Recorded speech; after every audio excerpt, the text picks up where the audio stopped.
सबसे पहली जरूरी चीज क्या है कि आपको नेटवर्क थ्योरी का नॉलेज होना चाहिए। नेटवर्क थ्योरी आपका पूरा पढ़ा हुआ होना चाहिए। नेटवर्क थ्योरी ये वाला सब्जेक्ट आपका पूरी तरीके से डन होना चाहिए, बहुत ही अच्छे तरीके से। जो मैंने पढ़ाया है उसमें कम से कम जो क्वेश्चन कराए 260 क्वेश्चन करवाए, उनको कम से कम 3 से 4 बार ट्राई कर लीजिए, आपका नेटवर्क थ्योरी का हर एक क्वेश्चन बनेगा। तो नेटवर्क थ्योरी खत्म करने के बाद सेकंड होता है क्या उसके बाद एनालॉग उठा ले? नहीं, एक प्रॉपर सीक्वेंस बताऊंगा, फिर शॉर्टकट भी बताऊंगा, है ना। एक तो एक आइडियल तरीका बताऊंगा पावर इलेक्ट्रॉनिक्स कब पढ़ना चाहिए, एक आइडियल नॉन आइडियल, ठीक है। तो आइडियल तरीका नेटवर्क थ्योरी पता होना चाहिए, उसके बाद आपको पता होना चाहिए थोड़ा एनालॉग इलेक्ट्रॉनिक्स का भी नॉलेज होना चाहिए, एनालॉग इलेक्ट्रॉनिक्स का। अब बहुत सारे बच्चे मुझसे डिसएग्री होंगे, क्यों डिसएग्री होंगे अब मैं आपको बताता हूं। देखिए एनालॉग इलेक्ट्रॉनिक्स का फायदा क्या है। एनालॉग इलेक्ट्रॉनिक्स अगर आपको आता है, पहले से एक बार पढ़ लिए होते हैं, तो आपको हल्का फुल्का डायोड का नॉलेज हो जाता है। हल्का फुल्का किसका हो जाता है? डायोड का नॉलेज हो जाता है, बीजेटी का नॉलेज हो जाता है, मॉसफेट का नॉलेज हो जाता है, ठीक है, एफईटी मॉसफेट का नॉलेज हो जाता है। तो एक बार अगर हल्का हल्का नॉलेज रहेगा तो यहां पर चीजें समझना आसान होगा, ठीक है। अब देखिए यहां पे डायोड, बीजेटी, मॉसफेट या पीएन जंक्शन डायोड की अगर बात करें तो जो होल्स, इलेक्ट्रॉन का movement, reverse bias, forward bias, ये तो हमारे क्लास 11 में फिजिक्स में भी था, पीएन जंक्शन डायोड, तो वहां पे भी आपको आना चाहिए था। फिर आप एनालॉग में भी पढ़ते हैं, एनालॉग के पहले आप जो बेसिक इलेक्ट्रॉनिक्स पढ़ते हैं वहां पे पीएन जंक्शन डायोड बहुत अच्छे से पढ़ते हैं, ठीक है। तो वो हल्का फुल्का नॉलेज होना चाहिए।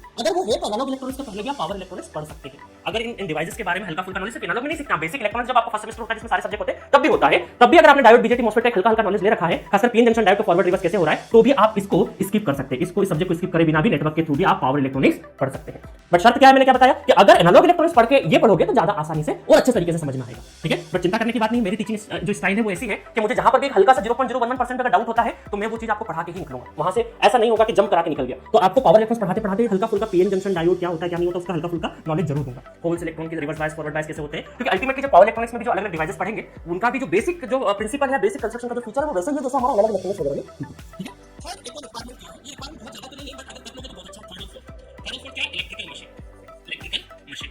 इलेक्ट्रिकल मशीन पढ़ने के बाद अगर पावर इलेक्ट्रॉनिक्स पढ़ोगे तो और अच्छे से समझ में आएगा। उसका रीजन क्या है बता देता हूं, बहुत सारे लोगों के मन में चल रहा है उसका रीजन क्या है कि मशीन के बिना नहीं पढ़ सकते। देखिए क्या होगा, मान लीजिए मैं पावर इलेक्ट्रॉनिक्स पढ़ा रहा हूं। पावर इलेक्ट्रॉनिक्स असल में क्या है कि मशीन पावर सिस्टम पे लगने वाला एप्लीकेशन का सब्जेक्ट है। अगर मशीन में मान लीजिए जब मैं पावर इलेक्ट्रॉनिक्स पढ़ा रहा हूं उस टाइम पर मैं speed control of induction machine की बात कर रहा हूं, इंडक्शन मोटर की बात कर रहा हूं, ठीक है। क्योंकि असल में ये जो पावर इलेक्ट्रॉनिक्स डिवाइसेस है सारे के सारे कहीं ना कहीं आपके मशीन और पावर सिस्टम में ही यूज होते हैं। तो इनके मैं एग्जांपल भी डिस्कस करूंगा। अब मैं एग्जांपल डिस्कस कर रहा हूं, अगर मान लीजिए पावर इलेक्ट्रॉनिक्स को आगे चलकर पढ़ेंगे और मैं एग्जांपल डिस्कस कर रहा हूं जो कि मशीन पे speed control of induction motor पे। तो अगर आपने इंडक्शन मोटर ही नहीं पढ़ रखी होगी तो उसके स्पीड कंट्रोल को कैसे सेंस कर पाएंगे आप, ठीक है, कैसे सेंस कर पाएंगे। तो इसके लिए आपको मशीन का नॉलेज भी होना जरूरी है। बट मैं आपको रिक्वेस्ट करूंगा क्योंकि ये एडवांटेज आपके रिकॉर्डेड वीडियोस का, ऑनलाइन लेक्चर्स का ये एडवांटेज है, आप पीछे जाके कभी भी रिपीटेड मैनर में आप लेक्चर सुन सकते हैं। तो अगर आपने इलेक्ट्रिकल मशीन नहीं पढ़ी, कायदे से आपको इलेक्ट्रिकल मशीन पढ़ना चाहिए, उसके बाद ही आपको क्या करना चाहिए, पावर इलेक्ट्रॉनिक्स पढ़ना चाहिए। अगर नहीं भी पढ़ा है, डायरेक्ट पावर इलेक्ट्रॉनिक्स पढ़ना चाहते हो तो आप पढ़ सकते हैं इसके बिना भी। बट जब मैं ये एग्जांपल डिस्कस कर रहा हूंगा, है ना, मशीन से रिलेटेड जब एग्जांपल डिस्कस करूंगा तो मैं शांत बैठ के चुपचाप सुनते जाइएगा, ज्यादा दिमाग नहीं लगाना। जब मशीन पढ़ लोगे तो वापस से पावर इलेक्ट्रॉनिक्स लेक्चर में जाना और वो एग्जांपल को वापस से प्ले कर लेना, वापस से देखोगे, इतनी सी बात है, ठीक है। चलिए बाकी मैं उम्मीद करता हूं पावर इलेक्ट्रॉनिक्स जब आपको पढ़ना है तो आप इलेक्ट्रिकल मशीन खत्म करिए। सिमिलरली अगर मैं पावर सिस्टम की बात करूं, पावर सिस्टम की क्यों जरूरी है मैं भी बता देता हूं एग्जांपल से। Power system